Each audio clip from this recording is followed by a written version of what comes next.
This video is very sensitive for me to record. I've got so many reservations, but I also believe that these things are not spoken of, and they affect us so much, especially women, and specifically African women. And I thought, why not share and be the scapegoat? I do pray you're blessed by this. Well, I've titled this video, I Cut Myself. It sounds really scary. It's a very powerful and strong title, but I think it's definitely befitting for this video. Just disclaimer, I don't physically cut myself. Everything I'm going to talk about is emotional, is psychological, is something that we don't see, and I think it's even more dangerous for some of us than those who actually physically cut themselves. I've known a couple of people who do this, and I've also looked up online, and I'm not an expert, but the simplest thing, the way I can summarize it, is somebody who cuts themselves to feel pain in order to feel alive.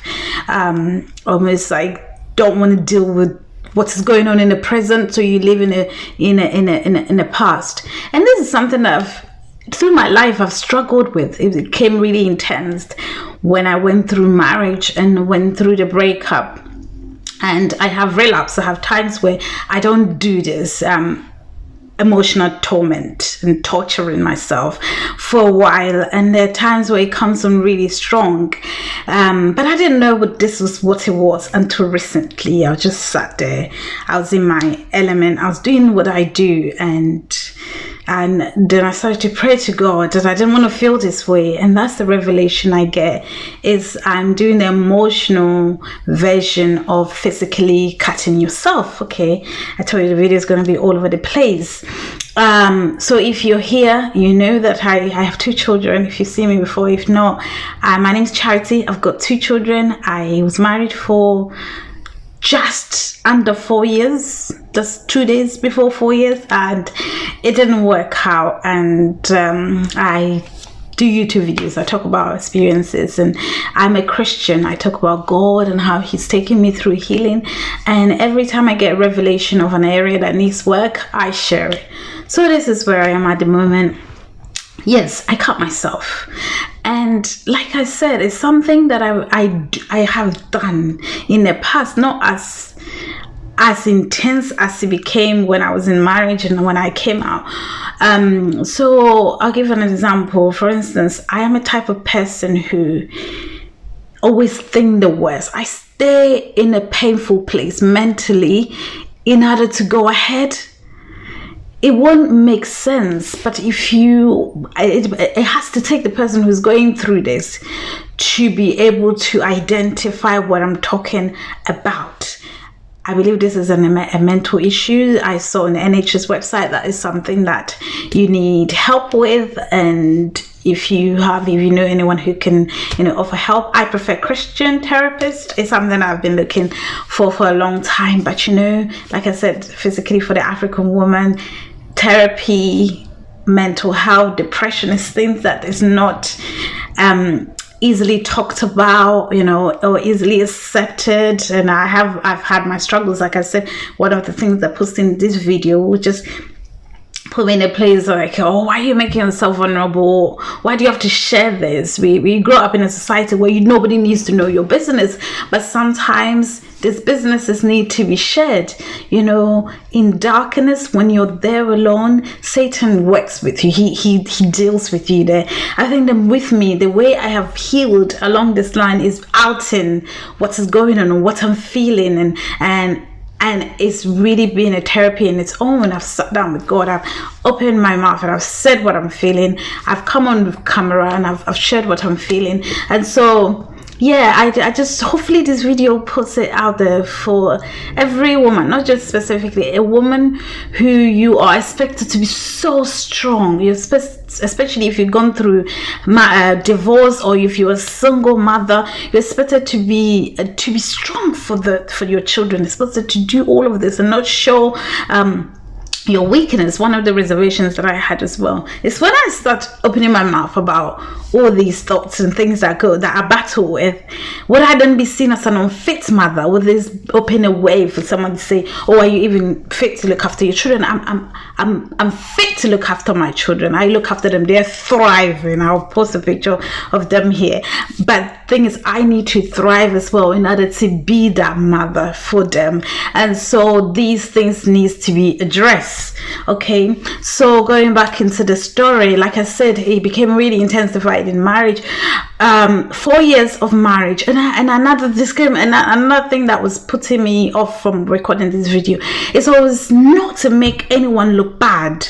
Like what I've tried to do on this channel is not to make it's my healing, it's what I get out of this. It's not to make anyone look bad. I think my partner or whoever contributed in any way to the way I feel at the moment, they did their best. We're all human. We don't know what we want. We don't know what we're doing. But yeah, it was a very hard time for me. I went into a place where I was black, like everything that was seen about me or talked about me was not me. It's not who I am. It was painful. It was hard. I didn't get the chance to defend myself. I didn't get a chance to reply some of these things. And so it just went on talked about, you know. And when I went through that period, I had people immediate to me who I was speaking to. They would listen to me, but it got to a point it was annoying. You know, someone actually said to me that get over yourself is annoying, and yes, I got over myself for a little bit, but then I realized actually this is something that I need to talk about. I need it to be out there. And the powerful thing about naming something that's happening to you is that then you are able to go through the healing with it. If you are not really admitting that you're struggling in this area and you're not naming it, how do you get your cure for it? Like physical diseases, for instance, if it's not diagnosed and you're not made aware of what to do and what kind of therapy to receive, then you can't. Okay, so I cut myself is because I stay in these places of in the evening. This is a typical cutting cell day for me. I'll curl up on my sofa or in my bed and I'll relive those moments where somebody did something so painful, or where I found something something out within my relationship that was gut-wrenching, it cutting deep into my soul, and I stayed there, and it's like I like being there. I feel that pain and I like to stay. I dwell there too long, and sometimes it goes on for hours. Those moments where I'm supposed to thanking God for my beautiful children. I like this place. It's painful and I stay there. It makes me feel, I don't know, alive. If anyone's struggling through this, can you share too with me what you think, how yours come about, how yours, we might not physically take the blade to cut ourselves, but staying there, reliving those moments when someone told you you're a liar, you're this, you're that, and you just, the pain is almost comforting. Does that make sense? Yeah, so I definitely have realized that as a Christian, I can't go and pray and decree and declare things and then coming to this place. This is a defeating place. I realize that this is where Satan keeps you, from progressing forward, from forgiving people, from launching into new territories. It became really hard, especially yesterday, when I started to think, I will not let myself feel like this again. I prayed this prayer that I want God to shut my heart and zip it off so that I would not expose it to somebody else like that. Obviously, I've got a lot of pain to stay in there and dwell there and do whatever I do there, which is so wrong. As a Christian, we've been taken out of darkness into light. And sometimes, when we talk about Satan and things he does, it's not, in my experience, it's not always like the fire blowing dragons or horn demons. It's these type of torments, it's these type of mental abuse that we put ourselves through, and then thinking of myself as unworthy. Oh, okay, I went through this because I'm this, I'm physically this, I'm like this. And yes, I've been dwelling in that place, and I'm just sharing this video. Like I said, it doesn't make sense. You know, I do know that I need help. I do know that I need therapy. I need someone to talk to professionally, and it's not something that I don't even know where I will start from, because like I said, my background doesn't allow you to be just open. You know, you're supposed to be strong. You're supposed to not talk about your struggles in marriage. You're not supposed to, you know, talk about your struggles as a parent. It's not welcomed as much. I know a lot of us are coming out of that place. Our parents are becoming more aware of this, and we're becoming more aware of this. And I'm sharing this because somebody needs to hear it, and definitely this is the beginning of my healing process. By sharing this, I cut myself emotionally, and I stay in there and I watch myself bleed, and I almost enjoy it.